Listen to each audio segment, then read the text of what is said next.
Welcome to FPL Selection. Today we'll see how the team is shaping up for Game Week 36, but first a quick look at how we got on in Game Week 35. So a total score of 49, saw a tiny drop just outside the top 8,000. Decided in the end to take a gamble and brought Watkins in and captained him. Was quite unlucky really, did have quite a few good chances in the game. And then he got taken off in like the 70th minute, which obviously was really frustrating. But on another day, that could have been a really nice differential captaincy, but it is what it is. We'll have to take it on the chin and move on. But yeah, I think he's got a couple of nice fixtures with Spurs and United in the last two, who'll probably be more focused on the Europa League final. So I did have a few game weeks in mind with that one, but yeah, it was a bit annoying not to get anything out of the game with the chances he did have. But thankfully, didn't really lose too much ground anyway, so yeah, not a complete disaster. So the best performers this week were Palmer with 10 points. Definitely looked a lot more like his usual self and got his penalty at the end there against Liverpool, so yeah, it was nice to see. Then Isak, also with a penalty, got 9 points. Obviously would have been better off if I'd have just stuck with my original plan and captained him, but there you go. And Eze came in with 10 points, again with a penalty. So yeah, basically all penalties for my points this week, but that's why we picked the penalty takers, I guess. So now let's look ahead to Game Week 36. Got just the one transfer in the bank. Quite happy with the team as it is, really. I've got quite a few nice differentials away from sort of the template of the top sort of 100,000. I do have a couple of ideas in mind. The first one would be sort of the safe play, is to bring in Gvardiol. City have obviously got three nice fixtures and he's very highly owned, and obviously against some of the weaker teams might get some attacking returns as well. Also up against some teams in my mini leagues that they've all got Gvardiol, so it would be a bit of a defensive move just to bring him in and cover that ownership. Not very exciting, but as I said, I've got quite a few differentials anyway in my team, so that would just be sort of a bit of a cover and defensive move there. The second option I'm looking at, which would be a bit more risky, would be to bring Haaland in and captain him. Now, he was back in the squad last week, but he didn't come on. So say he is fit to play. We might get a leak before the deadline, as it's a 3 o'clock kickoff, and that's the first games tomorrow. So yeah, potentially if I see a leak and Haaland starting, I might be tempted. But the only issue is I would have to make 2 transfers and take a hit. So my second move would be to bring in Bumo in. He's got Ipswich away. Yeah, it's just, he's very good against the promoted sides. So it could be a nice little combo to bring those two in with the fixtures they've got. But I would have to sacrifice Salah and Isak. So yeah, it could be a big disaster with 2 quality players like that. Might be a -4 and, you know, a huge point swing. So I am weighing that one up. Depends how risky I want to be.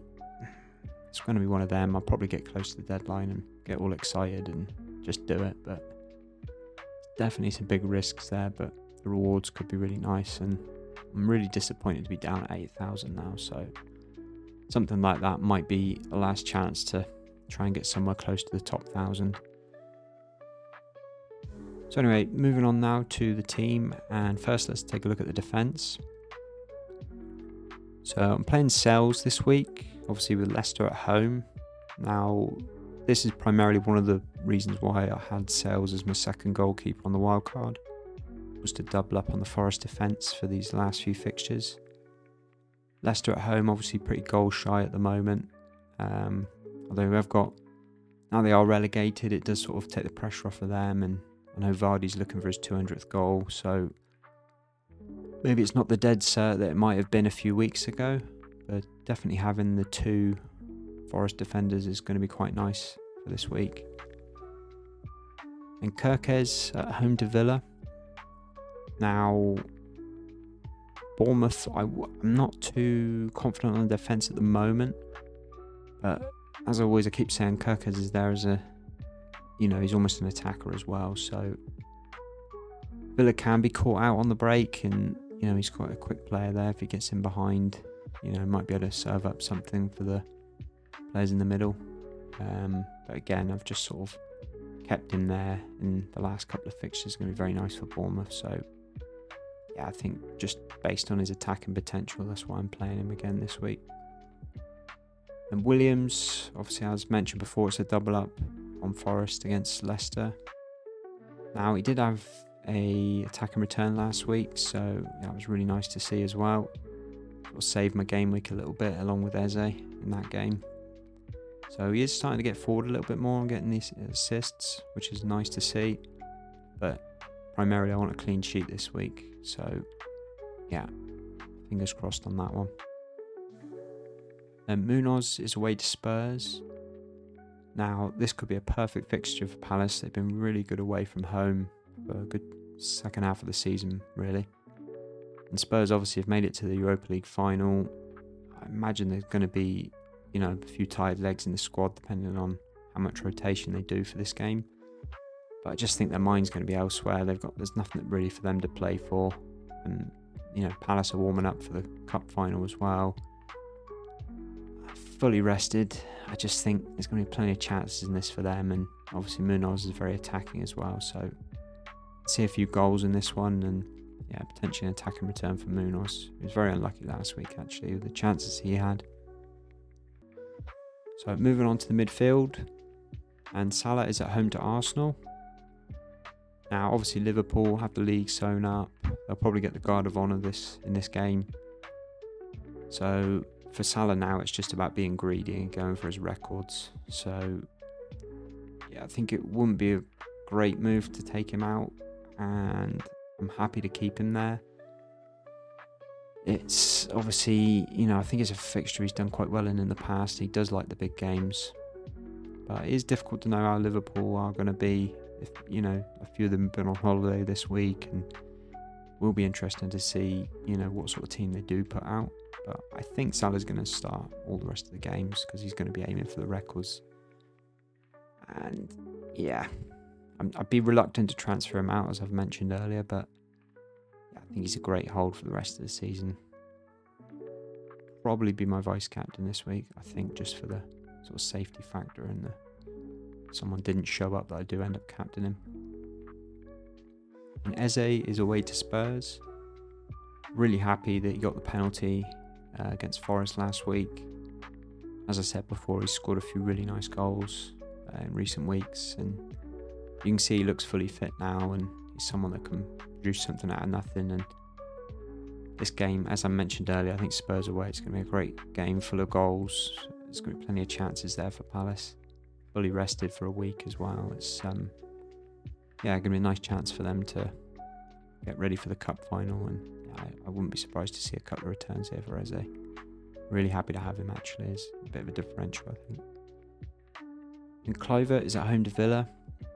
Again, it's probably not the best fixture. I think Villa are a tough side to play against, but Kluivert's been quite quiet for a few weeks now, but he's certainly had a very good season, and yeah, you'd like to think he's going to get at least one or two more returns before the end of the next 3 games. And home game against Villa, yeah, there's probably going to be some chances there, as Villa are quite risky with their playing out from the back, so hopefully the Bournemouth press will create some chances there, and Kluivert's normally there or thereabouts. And Palmer is away to Newcastle.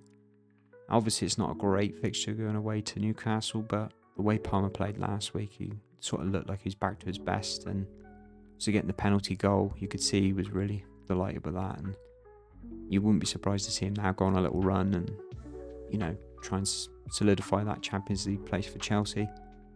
Couldn't imagine him not being in the Champions League for another year, so I think it's important for them to get in there, and yeah, it's the quality of the player. We're going to see it once that confidence is back, as I keep saying. And, now's his time really to produce the goods for them. So moving on to the forwards, Isak is at home to Chelsea. And I think that's a good fixture for Isak, because Chelsea are certainly going to play a fair bit, and you imagine there's going to be some openings for Newcastle on the counter-attack if Chelsea are quite heavy on the possession. He got his penalty last week, but he was quite quiet, so I think he's the sort of player he's going to punish you if you take him out of your team, like I've mentioned that I might do this week. But also he's just so reliable, and he only needs one chance, or he's got the penalties there. So I think it could be a few goals in that game, and yeah, potentially Isak could get something. So yeah, I'd be reluctant to take him out, but yeah, we'll see how that one plays out. And Cunha is at home to Brighton. Now, as I mentioned last week, I think Brighton have had quite a few goals in their games recently, and Cunha's certainly looked great since he's come back from a suspension. So I think this might be for a home game for him. I think he's looking great.